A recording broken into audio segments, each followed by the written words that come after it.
그래서 오늘은 깨어 준비하라 8번째 시간입니다. 외치는 자, 교회와 시대를 깨우는 사람. 우리 제목 한번 같이 읽어볼까요? 시작. 외치는 자, 교회와 시대를 깨우는 사람. 오늘 말씀은 마태복음 25장 6절입니다. 마태복음 25장 6절. 같이 한번 읽어보겠습니다. 시작. 밤중에 소리가 나되 보라 신랑이로다 맞으러 나오라 하매. 네, 오늘도 이 열처녀 비유만 8번째 시간인데요. 우리가 앞서 살펴보았던 것처럼 이 본문에는 세 부류의 크리스천들이 나옵니다. 첫 번째는 슬기로운 처녀들입니다. 이들은 눈에 보이는 외적인 사역에서 충성되었을 뿐만 아니라 남들이 보지 못하는 그 보이지 않는 내적인 삶에 있어서도 헌신된 이들입니다. 그래서 이들의 모든 외적인 사역은요, 남들이 볼 수 없는 내적인 사역에 뿌리를 두고 있습니다. 또한 이들은 말씀을 상징하는 등불만이 아니라 성령을 상징하는 기름을 또한 지닌 자들로 나오고 있습니다. 즉 이들은 말씀의 사역과 성령의 사역의 균형을 이루어서 마지막 때 주님의 목적과 계획 가운데 쓰임을 받는 사람들을 의미합니다. 여러분 기억하시죠? 네, 두 번째 부류는요, 미련한 처녀들입니다. 이들은 한때 외적인 사역을 감당했지만 내적인 사역, 즉 주님과의 친밀함을 상실한 사람들이에요. 그래서 이들은 주님을 위하여 열심히 일하지만 주님과 함께 일하는 자리에서 벗어난 마르다와 같은 사람들을 대표하는 인물입니다. 그리고 또한 이들은 말씀과 성령에 대한 올바른 균형을 이루고 있지 못하는 사람들과 교회를 대표합니다. 그래서요, 이 두 번째 부류에 속한 교회와 성도들은요, 제가 언젠가 얘기했던 것처럼 말씀과 성령이 조용한 이혼을 이룬 신앙을 갖고 있습니다. 다시요, 말씀과 성령이 교회 안에서 역사적으로 조용한 이혼을 했다고 설명을 드렸어요. 그래서 한 라인은 복음주의라는 이름으로 그 믿음의 길들이 뻗어나갔고, 또 한 부류는 성령님을 중심으로 한 소위 은사주의, 캐리스마틱 그 교회라고 하죠. 그쪽으로 이제 운동들이 뻗어나갔죠. 그래서 여러분은 아시는 분들도 있겠지만 이것이 역사적으로 아주 팽팽한 갈등들을 이루며 교회가 역사들이 이루어져 갔습니다. 그래서 여러분 이혼이 일어나면 어떻게 되죠? 어떤 자녀들은 엄마와 어머니와 함께 지내고 또 어떤 자녀들은 아버지와 함께 지내게 됩니다. 이처럼 말씀과 성령이 이혼을 하면은요, 말씀이든 성령이든 어느 한쪽을 선택하는 신앙에 빠지게 돼요. 그러나 주님께서는 마지막 때에 말씀과 성령의 올바른 균형을 이루고 있는 교회와 성도들을 통해 일하실 것입니다. 아멘. 주님께 마지막 때에 어떤 교회와 성도들을 사용하시냐면요, 말씀만이 아니라 성령만이 아니라 말씀, 진리와 진리의 영을 균형 있게 붙들고 나아갈 수 있는 교회와 성도들을 통해 하나님은 당신의 뜻을 왜곡되지 않고 온전히 풀어나가실 거라는 거예요. 그리고 이 미련한 처녀들은요, 혼인잔치에 참여하지 못하게 되죠. 이것은 구원의 상실을 의미하는 것이 아니라 그들이 받게 될 유업을 상실한 것을 의미한다고 살펴보았습니다. 즉 미련한 처녀들은요, 구원은 받지만 혼인잔치에 참여하지 못하죠. 이 혼인잔치가 뭘 의미한다고 그랬죠? 마지막 때에 있을 크고 두려운 날, 큰 하나님의 세상의 마지막 날에 있은 큰 부흥의 역사와 사건이라고 얘기 드렸어요. 근데 이 미련한 처녀들은 구원은 받지만 이 마지막 때에 하나님이 쓰시는 큰 계획과 목적 가운데 동참하지 못하게 될 것을 의미합니다. 그래서 고린도전서 3장 13절에서 15절입니다. 고린도전서 3장 13절에서 15절. 네, 앞에 말씀 띄워주시겠어요? 네, 한번 같이 읽겠습니다. 시작. 각 사람의 공적이 나타날 터인데 그 날이 공적을 밝히리니 이는 불로 나타내고 그 불이 각 사람의 공적이 어떠한 것을 시험할 것임이라. 만일 누구든지 그 위에 세운 공적이 그대로 있으면 상을 받고 누구든지 그 공적이 불타면 해를 받으리니 그러나 자신은 구원을 받되 불 가운데서 받은 것 같으리라. 여기 정확하게 되어 있죠. 구원은 받지만 불 가운데 그 모든 공적이 소멸되어서 받는, 소위 우리가 이걸 가리켜서 부끄러운 구원이라고 얘기합니다. 즉 이 미련한 처녀들은요, 구원은 받되 그들의 사역과 하나님의 데스티니 가운데 영광스러운 참여의 기회들을 잃어버린 자들을 얘기하는 거예요. 그리고 우리가 오늘 살펴볼 세 번째 부류의 사람들이 있습니다. 그것은 바로 외치는 자들이에요. 이들은요, 이 외치는 자들의 외침은요, 잠자는 열처녀를 모두 깨웁니다. 이 외치는 자들은 영적으로 깊은 어두운 밤중에도 잠들지 않고 깨어있는 교회와 성도들을 의미합니다. 특별히 이들은 마지막 때의 교회와 시대를 깨우는 일에 쓰임받는 사람들을 대표합니다. 이 외치는 자에 있어서 가장 대표적인 인물이 바로 세례 요한이에요. 세례 요한이 어떤 인물이죠? 구약의 이사야의 선지자의 예언으로부터 외치는 자로 예언받았던 사람이에요. 우리가 알고 있듯이 세례 요한은 그 주님의 초림 앞에 광야에 외치는 자의 소리로 주님의 초림 사역을 준비하였죠. 말라기 4장 5절과 6절 한번 보시겠습니다. 말라기 4장 5절에서 6절 앞에 있습니다. 우리 한번 같이 읽겠습니다. 시작. 보라, 여호와의 크고 두려운 날이 이르기 전에 6절 그가 아버지의 마음을 자녀에게로 돌이키게 하고 자녀들의 마음을 그들의 아버지에게로 돌이키게 하리라. 돌이키지 아니하면 두렵건대 내가 와서 저주로 그 땅을 칠까 하노라 하시니라. 여기 보시면 말라기 선지자가 뭘 얘기하고 있어요? 5절 한번 다시 보여주시겠어요? 여호와의 크고 두려운 날은 마지막 날을 얘기하는 거죠. 근데 그 날이 이르기 전에 누구를 보낸다고 돼 있죠? 선지자 엘리야를 보낸다고 돼 있어요. 자, 누가복음 1장 17절입니다. 누가복음 1장 17절. 예수님보다 앞서서 천사는 사가랴에게 나타나서 세례 요한의 출생을 예언하는데 그때 천사가 세례 요한에 대해서 이렇게 얘기합니다. 한번 같이 읽어볼까요? 시작. 그가 또 엘리야의 심령과 능력으로 주 앞에 먼저 와서 아버지의 마음을 자식에게 거스르는 자를 의인의 슬기에 돌아오게 하고 주를 위하여 세운 백성을 준비하리라. 말라기 말씀의 예언과 약간은 다르지만 이 천사가 뭘 얘기하고 있어요? 아비의 마음을 자식에게 거스르는 자를 의인의 슬기에 돌아오는 엘리야의 심령과 능력을 가진 자가 바로 세례 요한이다 라고 얘기를 해요. 그래서요, 마태복음 17장에 보면 예수님이 이렇게 얘기하십니다. 너희가 찾는 그 엘리야가 이미 왔다라고 얘기를 해요. 그러면서 바로 이 예언, 말라기 선지자가 예언한 엘리야가 바로 세례 요한이다라고 이야기합니다. 그래서 세례 요한은요, 예수님의 사역이 역사의 무대에 오르기 전에 광야에 외치는 목소리가 되어 경고음을 울렸죠. 광야에서 세례 요한이 한 일이 뭐예요? 회개하라, 천국이 가까이 왔다. 죄사함의 세례 메시지를 외치기 시작했죠. 세례 요한이 초림주 예수님의 사역을 준비했던 것처럼요, 주님의 재림에 앞서 다시 한번 세례 요한의 사역, 즉 외치는 자의 사역이 있을 것이에요. 말라기 선지자는 뭘 얘기했죠? 크고 두려운 날, 마지막 날이 이르기 전에 엘리야가 올 건데, 예수님의 그 초림 때 이 엘리야가 이미 세례 요한이라고 했잖아요. 제가 믿기로는요, 이 세례 요한의 사건은요, 마지막 날에 있을 다운 페이먼트라고 좀 믿습니다. 즉 계약금인 거예요. 이 본래 일어날 일들에 대한 그 예표적인 그림을 제시하고 있는 것이 전 초림주 세례 요한의 사역이라고 믿습니다. 그래서 주님이 초림하셨을 때는 세례 요한 한 사람이 엘리야의 심령으로 일어났지만요, 주님이 다시 오신 마지막 시간 가운데는요, 수많은 세례 요한들이 일어나서 주님의 다시 오실 길을 예비하게 될 것을 저는 믿습니다. 즉 이들은 잠들어 있는 교회를 흔들어 깨워서 주님의 역사를 준비하도록 만들 거예요.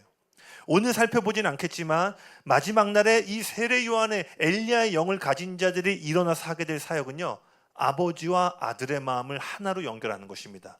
이것은 매우 구체적으로 가정의 회복을 일으키게 될 것이고요, 더 나아가서는 상처와 아픔, 분노로 깨어진 그리스도의 몸 가운데 놀라운 연합의 역사들을 가져오게 될 거예요.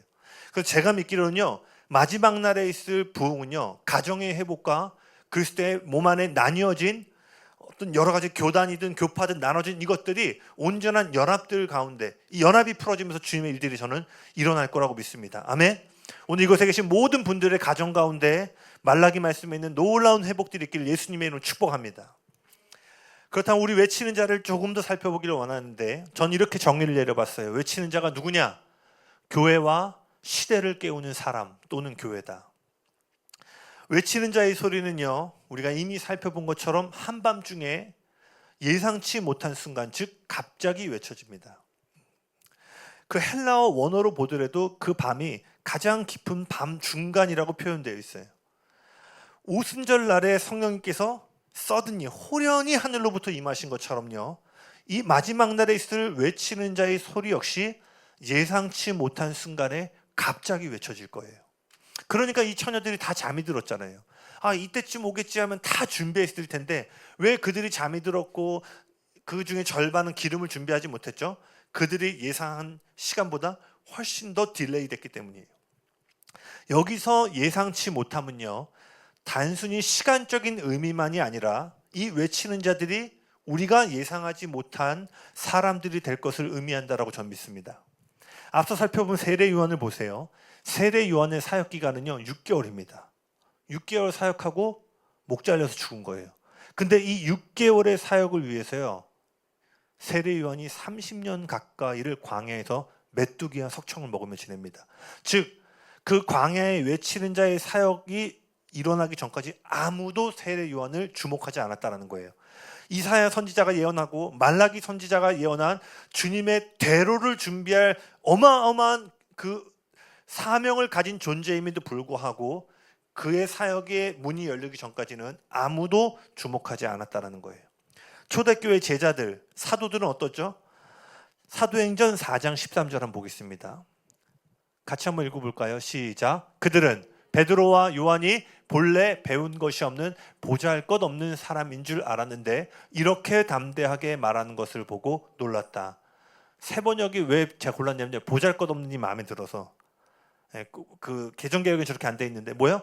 보잘것없다는 게 뭐예요? 아무도 주목하고 매력을 끌만한 스펙이나 어떠한 조건들을 갖추지 못했다라는 거예요. 그러니까 초등학교 중퇴라고 보시면 되는 거예요. 근데 그 당시에 로마와 예루살렘을 누가 흔들어 놓기 시작했냐면 초등학교도 졸업하지 못한, 배우지 못한 자들이, 주목받지 못했던 자들이 하나님 나라에 매우 중요한 위치를 차지하고 그 사역들을 풀어냈다는 것입니다. 이처럼 주님께서 마지막 때에 사용하시는 이 외치는 자들은요, 제가 믿기로 대중의 관심을 끄는 유명한 사역자들이나 교회가 아닐 거라고 저는 생각하고 있습니다. 물론 그렇다고 해서요, 이 시대 가운데 이름이 있고 영향력이 있는 교회나 사역자 또는 단체들이 쓰임을 받지 못한다는 의미는 아니에요. 그런 사역자들과 그러한 인적 또 물적인 자원들을 갖고 있는 그리스도의 몸이 해야 될 일들이 분명히 있습니다. 그러나 이 말씀, 성경의 전체적인 그림을 볼 때요, 마지막 때의 교회와 시대를 깨우는 외치는 자들은요, 예상치 못한 자격을 가진 자들. 그래서 여러분, 부흥의 역사를 조금만 공부해 보시면요, 우리가 역사적으로 찰나에 뜨거웠다가 아니라 역사적으로 부흥의 사건을 꼽는 몇 가지 일들이 있는데 1차 대각성, 2차 대각성이라고 하죠. 그리고 그것으로부터 뻗어나오는 여러 부흥의 사건들은 언제나요, 당대의 유명한 사역자들을 통해 시작된 적이 없습니다. 언제나 건초더미 기도회 아시죠? 학생들이 그 건초더미 지푸라기 밑에서 주님의 영광을 구했죠. 그리고 큰 부흥의 역사 가운데 쓰임받았던 이반 로버츠 같은 경우는 광부였어요. 청년 때부터 그가 산에서 곡괭이질하면서 이 세대 가운데 부흥을 달라고 외쳤습니다. 그리고 하나님의 때에 이르렀을 때 사역자나 유명한 누가 아니라 평생을 광부로 지냈던 한 청년 가운데 주님의 기름을 부으셔서 어마어마한 대각성의 일들을 이루셨어요. 전 이것 또한 마지막 때 있을 다운 페이먼트라고 믿습니다. 하나님 다시 한번 이렇게 목동 다윗과 같이 사람들 가운데, 이목 가운데 주목받지 못하는 작은 자들을 통해서 주님께서 큰 역사를 이루실 거라고 믿습니다. 아멘. 그래서 지금 시대는 뭐가 필요한 거예요? 한 사람의 카리스마 있는 리더들이 일어나면 감사하지만 이제 그러한 한 사람의 파워가 아니라 수많은 그리스도인들을 통하여서 하나님, 저는 그 일들을 이루실 거라고 믿습니다. 그렇다면 이 외치는 자가 전할 메시지가 무엇인가? 오늘 이 본문에서는요, 이 외치는 자가 가지고 있는 주된 세 가지의 메시지를 찾아볼 수 있는데요, 첫 번째입니다. 예수님이 오신다라는 거예요. 이 외치는 자의 첫 번째 메시지는 주님의 다시 오심에 대한 진리입니다.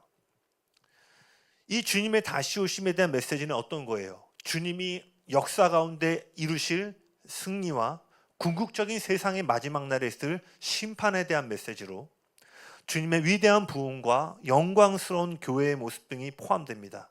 무엇보다 주님의 재림, 다시 오는 이 마지막 때의 가르침은요, 저와 여러분의 영원한 운명에 관한 거예요. 많은 사람들이요, 당장의 눈앞의 현실에 온통 관심이 쏠린 나머지 영원한 삶에 대한 가르침을 등한시 여기고 있습니다. 여러분은 아닐 수 있겠지만요, 한번 제가 전하는 말씀들을 우리에게도 질문을 해보고 이 시대의 교회와 우리 신앙인들의 모습들을 한번 돌아보기 원합니다. 여러분 혹시 이런 생각 갖고 계세요? 야, 뭐 당장 눈앞에 풀칠하기도 바쁜데 무슨 마지막 때야. 야, 마지막 때 몰라도 그만이야. 라는 식의 생각을 갖고 있는 것은 아닌지 질문해 봐야 돼요. 아마 우리가 말로는 그렇게 고백하지 않을지라도요, 그 사람의 실천적인 측면을 찾아보면요, 대부분의 사람들이 마지막 때에 대한 가르침에 별 관심을 갖지 않은 채 살아가고 있음을 보게 됩니다. 그러나 제가 여러 차례 얘기했듯이 우리 믿는 자들의 삶이요, 내세, 즉 그 영원한 심판과 승리 이후에 뻗어나갈 주님과 우리가 겪게 될 그 영원한 삶에 대한 인식이 줄어들게 되면 어떻게 된다고 그랬죠? 우리의 신앙은 현세에 계속해서 초점이 맞춰지게 됩니다. 그러면 우리의 의도와 상관없이 우리의 신앙이 어떻게 된다고 그랬죠? 내가 직장 취직 잘 되는 거, 내 가족이 건강하게 행복하게 사는 것, 즉 현세에 계속 우리의 신앙의 초점들이 내려오기 시작하는 거예요. 처음에는 물론 하나님의 뜻은 이 땅 가운데서도 하나님이 주신 축복을 누리는 건 줄로 믿습니다. 아멘? 뭐 가난하게 살고 병들어 살면 더 영광 잘 올리고 아니죠. 할 수만 있으면 주님께서 주시는 풍성한 복을 이 땅에서도 누리면 좋겠습니다. 할렐루야.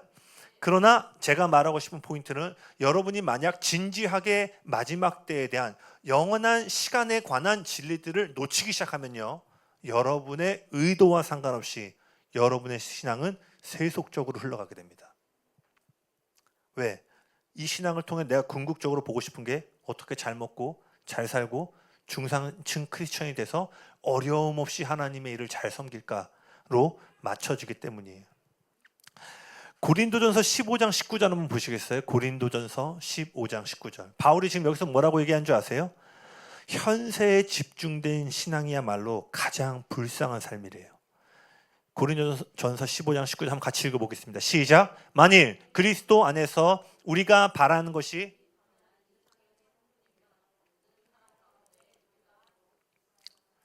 뭐라고 돼 있어요? 우리의 믿음의 초점이 현세의 삶에만 맞춰져 있다면 그 사람이야말로 주님을 믿으면서도 가장 불쌍한 자라. 이게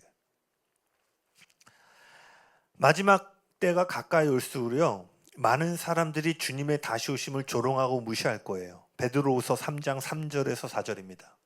베드로후서 3장 3절에서 4절 같이 읽겠습니다. 시작. 먼저 이것을 알지니 말세에 조롱하는 자들이 와서 자기의 정욕을 따라 행하며 조롱하여 이르되 주께서 강림하신다는 약속이 어디 있느냐? 조상들이 잔 후로부터 만물이 처음 창조될 때와 같이 그냥 있다 하니. 여기 뭐라고 돼 있어요? 말세에 조롱하는 자들이 나타날 거라는 거예요. 그러면서 예수님이 다시 오신다고? 야, 그게 말이 돼? 여러분, 초림주 예수님을 묵상하면 여러분 막 은혜가 되시죠? 구유에 나신 예수님, 와, 하늘의 그 보좌에 온 세상을 창조하신 주님이 그 냄새나는 구유에 오신 그 복음의 이야기 들을 때 우리 마음에 감동이 와요. 그리고 그 어린 양으로 오신 예수님께서 인류의 모든 죄를 대신하여서 고통당하시고 십자가에 달리신 그 복음을 들을 때 우리 어떻게 돼요? 눈물이 나고 은혜를 받죠. 그런데 여러분 기억하셔야 돼요. 그것만큼이나 주님이 부활하신 뒤에 하늘로 승천하시고 그 승천하신 주님이 주님의 때에 다시 오시며 제가 말한 구유에 나시고 십자가에 달리신 진리가 여러분의 마음 가운데 실질적인 은혜의 감정을 부어주는 것처럼 승천과 재림이라는 이 진리가 동일하게 여러분의 마음을 들뜨게 하고 불타오를 수 있도록 만들어야 된다는 거예요. 아멘이십니까? 물론 마지막 때에 대한 가르침을 모른다고 해서 구원을 받지 못하거나 구원이 취소되는 것은 아닙니다. 그런데 여러분 잘 들어보세요. 영적으로 치열하고 위험할 수 있는 순간들에 대해서 성경과 예수님이 미리 알려주고 적절한 준비를 할 수 있도록 이 말씀을 주셨는데, 그 말씀을 외면하는 것은요, 마치 내일 밖에 나가면 어마어마한 토네이도가 불고 풍랑이 불 것을 예고받았음에도 불구하고 아무런 준비 없이 밖에 나가 큰 공경에 처하는 모습과 같다라는 거예요. 잘 따라오고 계시죠? 여러분 내일 태풍 온다 예고 나오면 그냥 나가실 분. 어젠가요? 어제 눈 엄청 왔잖아요. 김두만 집사님하고 서수정 집사님이 어제 눈 온다고 일찍 문 닫는다고 하시더라고요. 화목 여기 본당 오셔서 기도하시는데, 그러니까 일기예보가 폭설이 내린다고 하니까 뭐 하는 거예요? 손님이 안 오겠구나. 근데 이거 무시하고 문 열면 어떻게 되는 거예요? 아무도 안 올 시간에 어떻게 보면 시간 낭비처럼 그냥 자원과 에너지를 낭비하게 되겠죠. 그러니까 예보가 주는 힘은 뭐예요? 미리 대비하고 그 시간을 지혜롭게 사용할 수 있도록 만들어준다는 거예요. 그러니까 마지막 때에 대한 가르침은 본질적으로 뭐예요? 그 일기예보와 같이 우리로 하여금 다가올 시간 앞에서 지혜롭게 반응할 수 있도록 주는 예수님의 자비의 표현이라는 거예요. 아멘이십니까? 위조지폐 감별사들에게 있어서 가장 중요한 부분이 뭐냐면 진폐에 대한 연구입니다. 위조지폐를 연구하는데 그들은 시간을 쓰기보다요, 진폐를 연구하는데 훨씬 더 많은 시간을 쓰는 거예요. 왜죠? 위조지폐를 만드는 방법은 계속 나오는 거예요. 그러니까 이 방법으로 봤더니 다음엔 막 다른 게 나오고, 그러니까 우리도 막 홀로그램 같은 거 계속 붙이고 했잖아요. 단 진폐, 즉 완전한 기준을 깊이 알고 있으면요, 이 기준에서 벗어나는 게 나올 때마다 자동적으로 알게 되는 거예요. 즉 진짜를 알면 가짜가 훨씬 더 쉽게 분별된다는 것입니다. 그런 것처럼요, 마지막 때는 엄청난 미혹의 때가 될 거예요. 마태복음 24장 24절입니다. 마태복음 24장 24절 같이 읽겠습니다. 시작. 거짓 그리스도들과 할 수만 있으면 택하신 자들도 미혹하리라. 할 수만 있으면 뭐라고요? 택하신 자들도 미혹하리라. 그날에는요, 엄청난 미혹이 신실하게 주님을 따르고자 하는 교회와 성도들마저 미혹하고 넘어뜨리게 될 거라는 거예요. 그러니 우리가 이 마지막 때의 진리를 묵상하고 붙잡는다는 것은요, 마치 위조지폐 감별사들이 끊임없이 나오는 위조지폐에 미혹당하지 않고 진짜를 알므로 그 모든 것을 분별하듯이 이 마지막 때의 가르침은 우리로 하여금 흔들리지 않는 진리의 터 위에 세워주는 기초가 되는 것이랍니다. 기초가 되는 진리라는 거예요. 아멘이십니까? 이처럼 마지막 때에 우리의 심령을 깨우는 주된 메시지, 깊은 어둠 밤중에도 우리의 심령을 깨우는 메시지 중에 하나가 뭐냐면 주님의 다시 오심을 다루는 마지막 때에 대한 가르침입니다. 그래서 오늘은 이 마지막 때에 대한 주제들을 깊이 다루는 것이 아니기 때문에 넘어가겠지만, 기회가 되면 저희도 마지막 때에 대한 가르침을 깊이 살펴보기를 원해요. 그래서 제가 여러 차례 얘기했지만 여러분은 여러분 안에 성경적인 종말론의 정립이 반드시 있으셔야 돼요. 할렐루야. 그래서 2단이 다 어디서 나왔다고 그랬죠? 2단이 뭐예요? 다를리 끝단이죠. 끝만 다른 거예요. 많은 교회 안에서 이 엔타임 마지막 때의 가르침에서 사실 아픈 일들이 많이 일어났어요. 이만희도 그거잖아요. 14만 4천 명 모아가 다 계시록 있는 얘기잖아요. 좀만 보면요, 그 2단, 끝이 다른 2단들이 대부분 사실 주님의 재림에 대한 진리들을 다루다 나온 경우들이 많아요. 그러니까 우리가 알아야 될 건 뭐예요? 야, 그거 마지막 때 얘기하면 2단이래. 야, 마지막 때 건들지도 마가 아니라 그 가짜가 올 때 진폐감별사처럼 우리가 그 진리가 무엇인지 정립하고 있어야 된다는 거예요. 천년왕국이 뭔지, 전천년이 무엇인지, 후천년이 무엇인지, 의견들은 다를 수 있지만 성경적인 기준은 갖고 있어야 된다는 거예요. 제가 언젠가 얘기 드렸죠. 제 주변에 신천지 갔다 오신 분들 모르고 고향에 어릴 때 친한 언니였는데 언니 만나러 갔는데 그 언니가 신천지가 있던 거야. 근데 모르지 신천지가 또 어릴 때 관계 있으니까. 근데 막 이 친구가 목말라 했어. 근데 성경 공부를 했는데 막 해가람이 오는 거야. 교회에서 안 말해주던 시대들을 막 풀어내기 시작하는. 다행히 그 친구는 이제 그 다음부터 계속 어디 가서 성경 공부하자 합숙하면서 약간 이상하다 해서 이제 쳐보니까 이 패턴들이 신천지와 똑같다는 걸 보고 나왔는데, 제가 언젠가 얘기한 것처럼 신천지에 갔다 온 사람들이 얘기하는 게 그들이 진리를 풀 때 영적인 카타르시스를 느낀다고 얘기를 해요. 즉 교회가 이 시대에 대한 분별의 말씀을 놓쳤기 때문에 이단들이 이것들을 사용하고 있다는 거예요. 오늘 저희 교회와 또 이곳에 오신 모든 분들은 건강한 마지막 때에 대한 진리가 정립되어지고 세워지길 예수님의 이름으로 축복합니다. 아멘. 이 외치는 자의 두 번째 메시지는 그분이 신랑으로 오신다는 거예요. 다시 오시는 예수님의 가장 핵심이 되는 정체성은 신랑입니다. 즉 신부를 향한 불타오르는 사랑을 품고 있는 신랑과 같이 예수님께서는요, 불타오르는 열정과 갈망 가운데 우리를 향해 오실 거라는 거예요. 즉 다시 오시는 예수님의 가장 큰 관심사가 뭐라는 거예요? 교회, 즉 믿는 자들과의 친밀한 관계에 있다라는 거예요. 다시 오시는 주님이 너 생명의 삶 했어? 너 지난 한 달간 얼마나 기도했어? 엄격한 감독관이 되어서 우리의 삶을 양과 염소로 나누시는 분이 아니라 그분은 결혼식을 향해 그 기대하는 마음과 불타는 열정을 갖고 있는 신랑처럼요, 우리를 향해 친밀함 가운데 오게 될 거라는 거예요. 마지막 때에 주님께서 찾으시는 사람은요, 열심히 일하는 사람들이 아니에요. 주일 빠지지 않는 사람이 아니에요. 헌금 꼬박꼬박 하는 사람이 아니에요. 누굴 찾는 거예요? 그분은 일꾼이 아니라 신부를 찾고 계신다라는 거예요. 종교적인 의무감에서 예수님을 섬기고 따라간 자가 아니라 예수님의 존재 자체를 향한 사랑에 완전히 매료되어서 불타는 심령과 자원하는 마음으로 헌신하는 사람들과 교회를 찾고 계신다라는 거예요. 여러분 이거 잘 기억하셔야 돼요.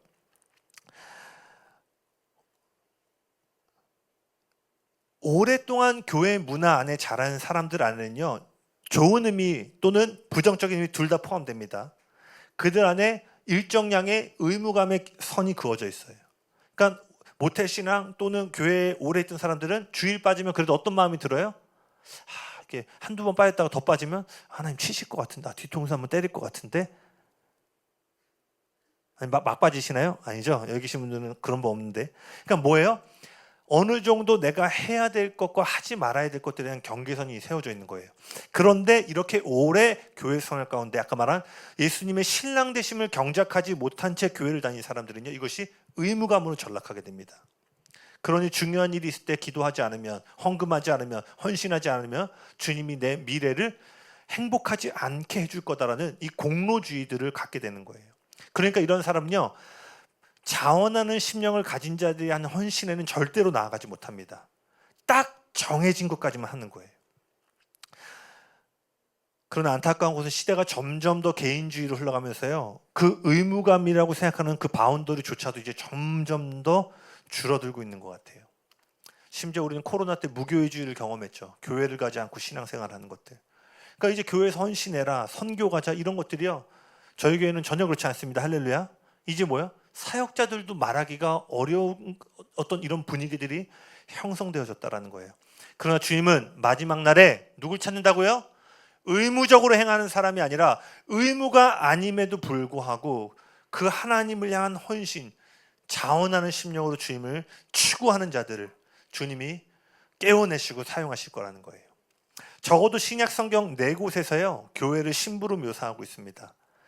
신약에서 교회, 그리스도인들의 신부됨을 가장 먼저 전한 사람은요, 세례 요한입니다. 요한복음 3장 29절. 같이 한번 읽어볼까요? 앞에 있습니다. 시작. 신부를 취하는 자는 신랑이나 서서 신랑의 음성을 듣는 친구가 크게 기뻐하나니 나는 이러한 기쁨으로 충만하였노라. 이 배경이 어떻게 되냐면요, 세례 요한이 광야에서 사역을 시작하자마자 수많은 사람들이 세례 요한의 사역 가운데 오게 됩니다. 그리고 어느덧 세례 요한 가운데 많은 제자들이 이렇게 생겨났어요. 그런데 이제 그 예비했던 신발끈 묶기도 감당하지 못할 예수님의 사역의 문이 열리면서요, 이제 수많은 사람들이 예수님 따라가기 시작했어요. 세례 요한을 바라보고 있던 사역의 관심도가 이제 예수님에게로 다 몰려가기 시작하는 거예요. 그때 세례 요한이 이렇게 고백하는 거예요. 나는 신랑의 친구다. 내가 주인공이 아니라 그분이 주인공이시기에 나에게 있는 지금 관심과 사역의 영향력이 다 없어진다 할지라도 뭐예요? 신랑의 음성을 듣는 친구가 그저 그 신랑으로 인해 기뻐하는 것처럼 나는 그 미니스트리가 쇠약해져 가고 있음에도 불구하고 기쁨으로 충만하다라고 얘기해요. 그리고 이 고백 이후에 우리가 아는 그 유명한 세례 요한의 고백이 이어집니다. 그는 흥하여야겠고 나는 쇠하여야 하리라.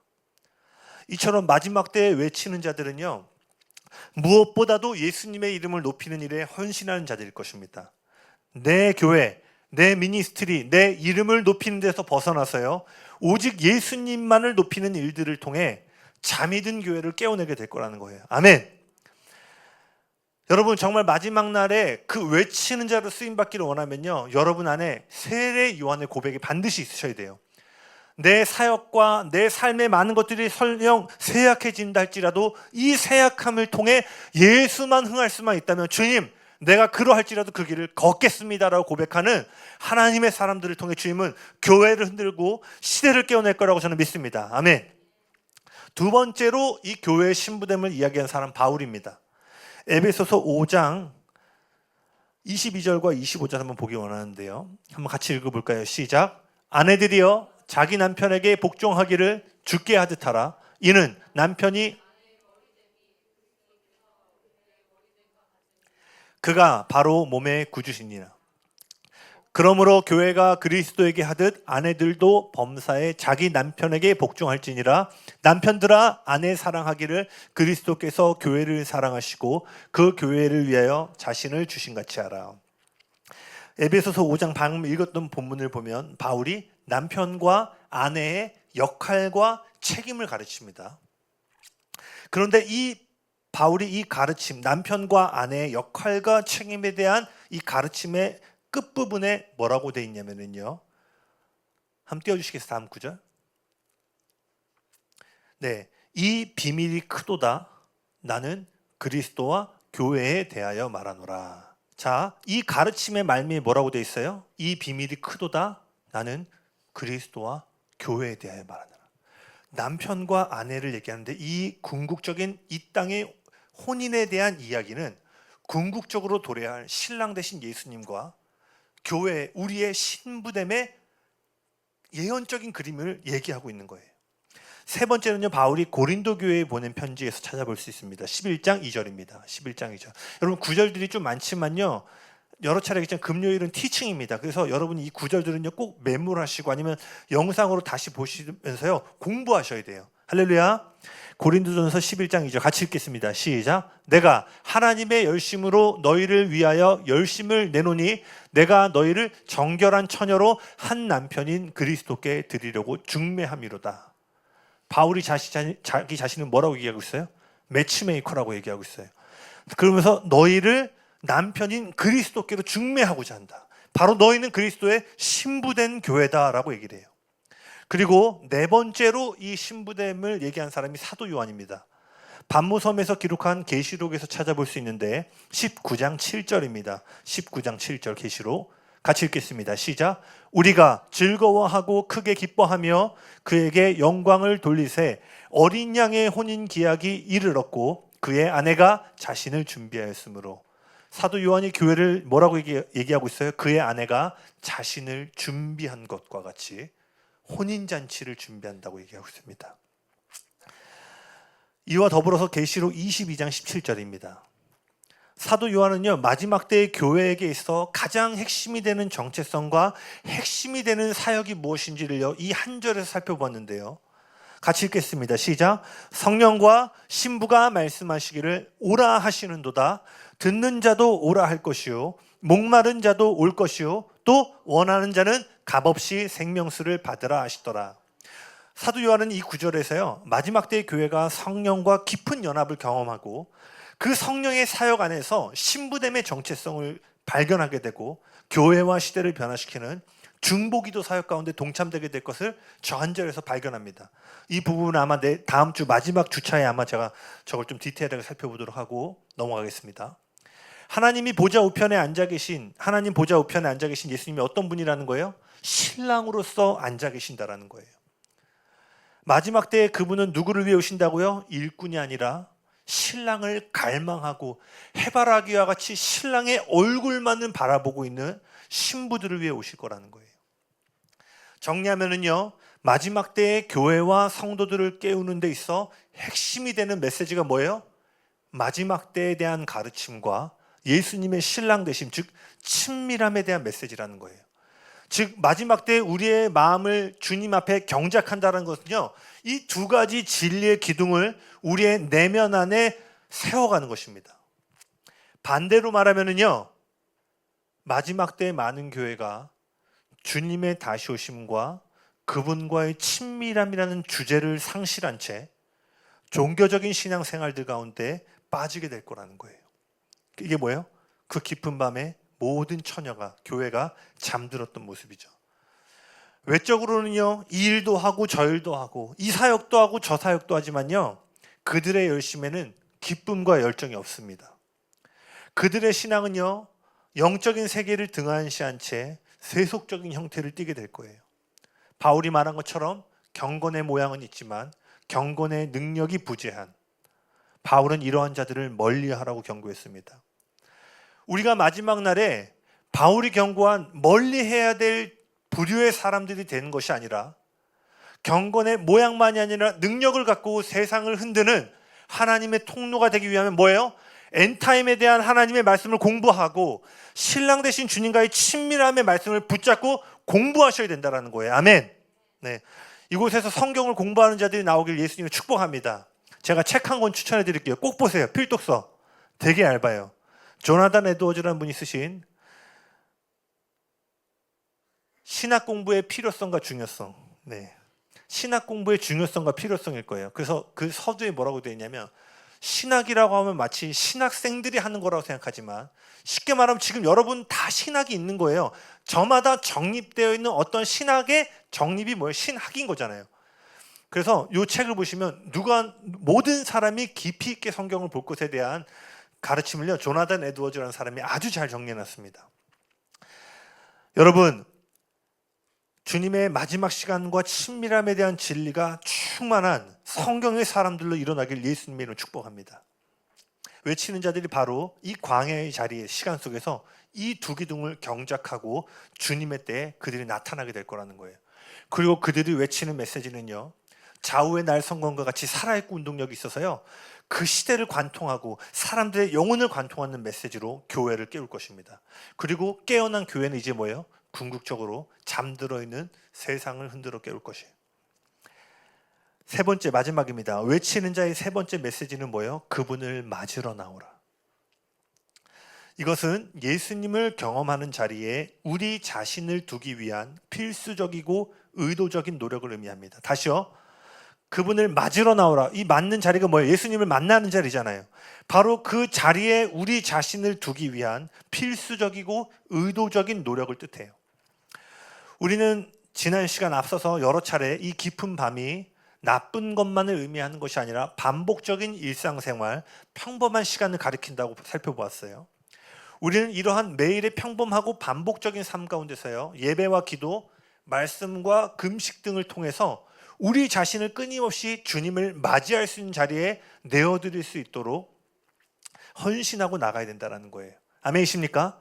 특별히 이런 일과 관련되어서 시편 134편이요, 깊은 밤 가운데 깨어있는 파수꾼을 어떻게 세우시는지에 대한 중요한 청사진을 제공하고 있습니다. 시편 134편 1절에서 3절입니다. 여러분 나눠드린 유인물에 있죠? 같이 읽겠습니다. 시작. 보라, 밤에 여호와의 성전에 서 있는 여호와의 모든 종들아, 여호와를 송축하라. 성소를 향하여 너희 손을 들고 여호와를 송축하라. 천지를 지으신 여호와께서 시온에서 내게 복을 주실지어다. 아멘. 이 구절을 보고 오늘 말씀을 마치기 원하는데요, 1절은요, 우리가 어떻게 이 깊은 밤중에도 예수님의 마음과 존재를 주목할 수 있는가를 가르쳐주고 있습니다. 파수꾼의 가장 첫 번째 부르심은 뭐예요? 여호와를 송축하라입니다. 이것은 구체적으로 우리의 생각을요, 그분의 말씀에 닷을 내림으로써 우리의 생각과 마음의 눈으로 끊임없이 예수님을 바라보라는 명령이에요. 왜 그러냐? 시편 119편 62절 거기 있나요 혹시? 유인물에 있나요?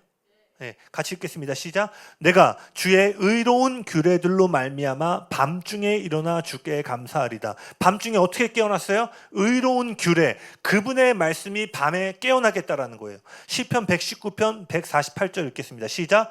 주님의 말씀을 묵상하다가 뜬 눈으로 밤을 지새웁니다. 즉 보라, 밤이 이르렀을 때 여호와를 송축하라라는 의미는요, 우리의 모든 생각의 집중력을 그분의 말씀을 묵상하는 데 닷을 내림으로써 그 묵상 가운데 채워진 그 마음으로 주님을 주목하고 바라보라는 부르심과 명령이라는 거예요. 아멘이십니까?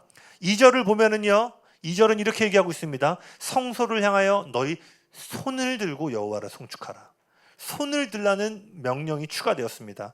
손을 든다라는 것은 뭐예요? 우리의 힘과 우리 자신을 하나님께 내어드리는 것을 의미합니다. 손을 오랫동안 들고 있는 것은 쉬운 일이 아니죠. 예배할 때 어때요? 손을 계속 들고 있다가도 너무 오래 들고 있으면 힘들죠. 즉 손을 오랫동안 들고 있는 것은요, 육체적으로 어려운 일입니다. 즉 손을 들라라는 의미는 우리의 생각만이 아니라, 앞절이 생각과 마음으로 주님을 주목하는 거라면 2절은 우리의 육체적인 노력과 인내가 요구되는 헌신을 말하는 거예요. 즉 이 구절은 예수님께서 말씀하신 온 힘을 다해 하나님을 사랑하라라는 부르심과 일치하는 명령입니다. 이것은 구체적으로 우리 눈에 보이는 자원들을 통해서 하나님을 섬기고 높이는 것을 의미해요. 즉 아까 밤중에 하나님의 말씀을 묵상하는 건 보이지 않겠죠. 하지만 이 손을 드는 것은, 제가 손을 들면 다 보이시죠? 이처럼 여러분의 삶에 남들이 보일 수 있는 눈에 보이는 영역 가운데 하나님을 섬기고 높이는 것을 의미해요. 즉 우리가 갖고 있는 재능과 시간, 재정들을 통해서 주님을 섬기고 고백하는 것을 말합니다. 믿기로 오늘날 신앙에 있어서 우리가 헌신해야 될 가장 중요한 영역은요, 시간과 재정이라고 믿습니다. 자기중심성을 띠는 현대인들은요, 무엇보다도 이 시간과 재정을 움켜쥐고요, 자기 자신을 위해 사용하려고 하기 때문이에요. 다시 말하지만 특별히 우리의 시간과 재정의 영역에서 하나님을 섬기고 높이는 고백이 분명하게 나타나야 된다는 거예요. 쉽게 말해서 한 달치 여러분의 재정의 사용 내역을 딱 봤을 때 하나님을 사랑하는구나라가 나타나야 된다는 거예요. 한 달치 여러분의 시간 사용량이 딱 나왔을 때, 핸드폰 사용량이 딱 나왔을 때, 야, 하나님을 사랑하는구나라는 고백이 구체적으로 나타나야 된다는 거예요. 살펴봤는데 유튜브 6시간. 네.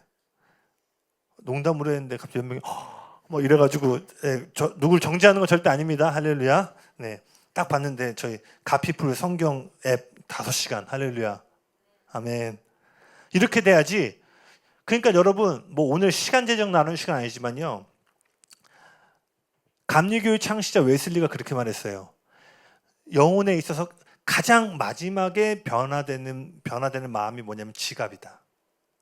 얼마나 많은 사람들이 하나님을 찬양하고 경배하지만 시간과 재정에 인색하게 하나님 앞에 나아가는지 모릅니다.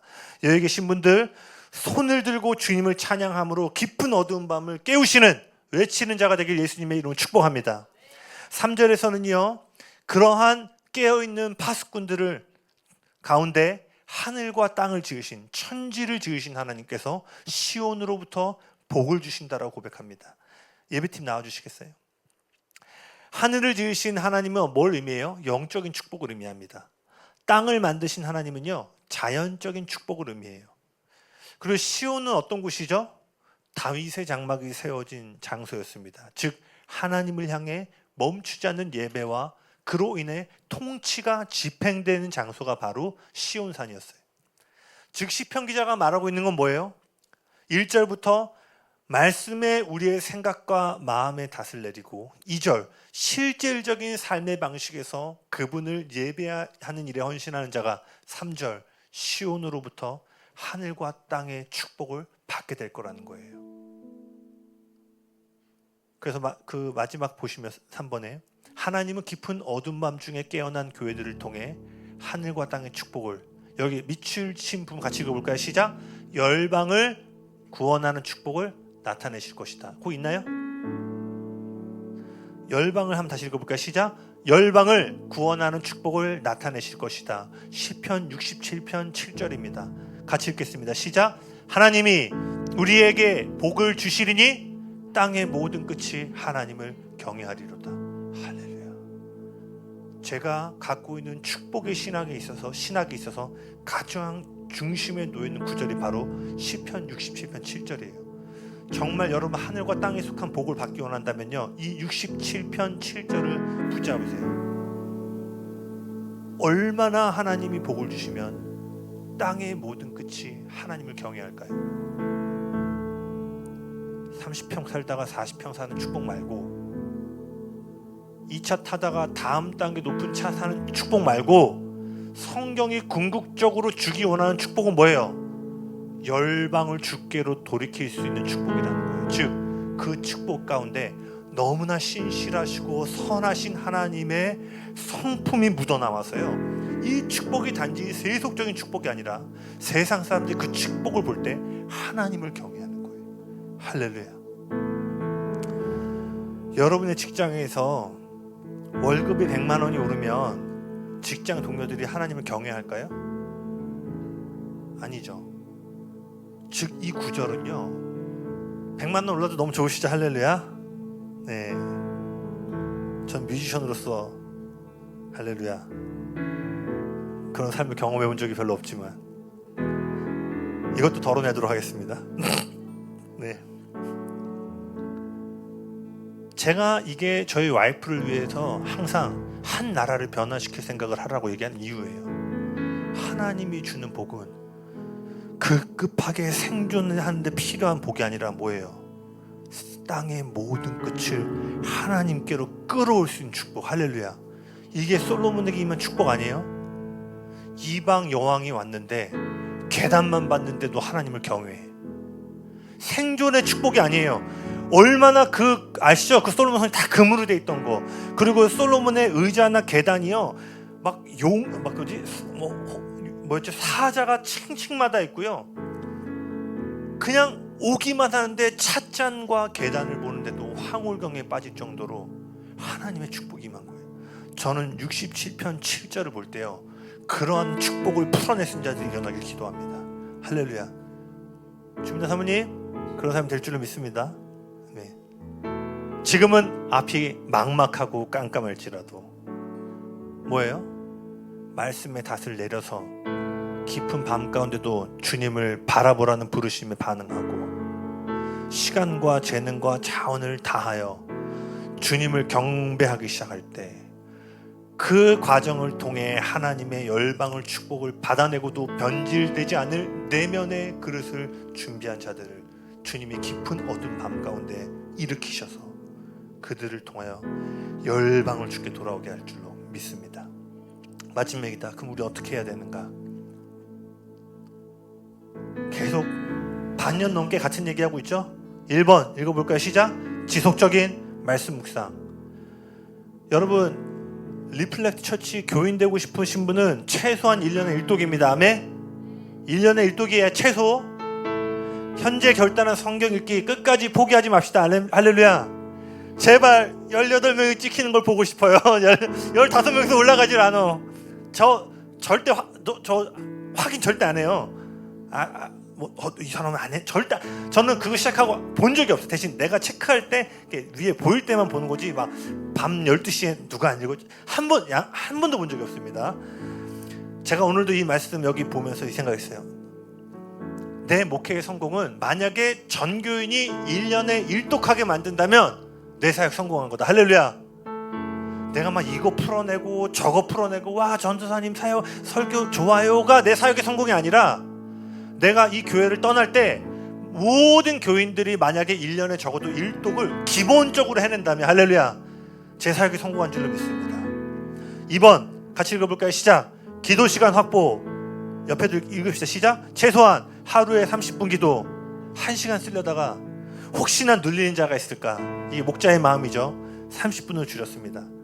그러나 권면하기는요, 여러분 하루에 1시간 기도를 목표로 삼으시길 바래요. 그럼 출근하면서 기도하셔도 좋고요, 뭐가 됐든 하루에 30분도 기도 안 하고 어떻게 밤중에 깨어 있어요? 사역자도 속절없이 넘어지는 시대인데. 그러니 여러분, 2025년 최소한 30분, 연말에는 하루에 1시간 기도하는데 어려움을 느끼지 않는 우리 성도들 되길 예수님의 이름으로 축복합니다. 세 번째입니다. 같이 읽어볼까요? 시작. 거룩과 순결의 삶. 옆에도 같이 읽읍시다. 시작. 세상의 가치와 타협하지 않는 삶이자 최고의 가치를 선택하는 삶이다. 우리는 죄를 멀리할 뿐만 아니라 하나님이 가치 있게 여기는 것들을 죄는 아니지만 그렇지만 선하지도 않은 것들로 대체해서는 안 된다. 여러분, 거룩과 순결의 삶은요, 노후의 연속이 아니에요. 저는 옛날에 그렇게 생각했어요. 교회 다니면 술 먹으면 안 돼, 담배 피면 안 돼, 음란한 거 보면 안 돼, 뭐 하면 안 돼, 뭐 하면 안 돼. 그러니까 거룩한 삶만 생각하면 막 정죄감이 드는 거예요. 근데 여러분, 거룩과 순결의 삶은요, 수많은 것들에 대한 노후의 삶이 아니라 단 한 가지를 향한 예수의 삶입니다. 할렐루야. 후! 예수님의 가치에 매료돼서 예를 하잖아요. 나머지 거는 자동적으로 관심이 없어지게 되는 거예요. 그러니 여러분, 죄와 싸우기 전에 뭐 해야 되는 거예요? 그분의 아름다움에 사로잡히기를 먼저 구하셔야 된다는 거예요. 특별히 여러분 삶 가운데 죄는 아니지만 최고의 예스에 도움이 되지 않는 것들이 있다면 그런 것들에 대해서 여러분 노우하시고 가장 좋은 것을 향해 한 가지를 향해 예스하는 삶, 거룩과 순결의 삶을 살아내시길 예수님이 축복합니다. 아멘이십니까? 아멘. 최소한 1년의 성경 일도, 최소한 하루에 30분 기도, 그리고 뭐예요? 가장 탁월하신 분을 향해 예스라고 대답하는 거룩과 순결의 삶. 이것을 경작할 때 우리는 깊은 어두운 밤중에 외치는 자와 같이 쓰임받는 교회와 성도가 될 줄로 믿습니다. 아멘.